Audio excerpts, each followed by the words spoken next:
ability to create and believe in these things called fictional realities. Now, these are things that have no physical existence, right? You can't trip over a law in the woods. You can't poke a corporation with a stick. They only exist because we all collectively agree that they do. The historian Yuval Noah Harari nailed it when he identified this as the key. It wasn't just about being able to imagine stuff. The crucial part was sharing those imagined realities across huge groups of people. That, right there, is the absolute game changer. And the difference is just staggering when you look at it this way. A chimp can cooperate with, maybe 30 other chimps it knows personally?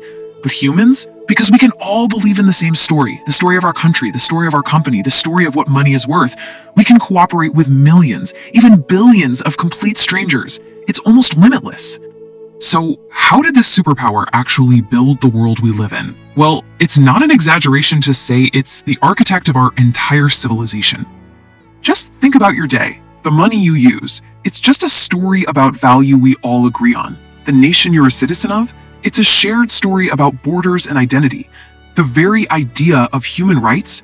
It's an incredibly powerful story we've all decided to believe in. None of it is tangible, but it defines everything about our lives. And you can see the progression so clearly. It all starts with a shared myth, a shared belief. That belief is what allows strangers to cooperate on a massive scale. That cooperation is what lets us build complex things like cities, and those cities eventually grow into the kingdoms, nations, and global networks we have today. The entire pyramid is built on a foundation of stories. You know, this all makes perfect sense when you look at how our brains are wired. We're just not built to remember spreadsheets and raw data. We're built for narrative. A good story grabs our emotions, and that emotional hook is like super glue for our memory. It's the reason you still remember fairy tales from when you were a kid, but you've already forgotten the stats from that report you read yesterday. Now, this storytelling engine is just as powerful today as it was 70,000 years ago. And that brings us to a really, really important question about our future.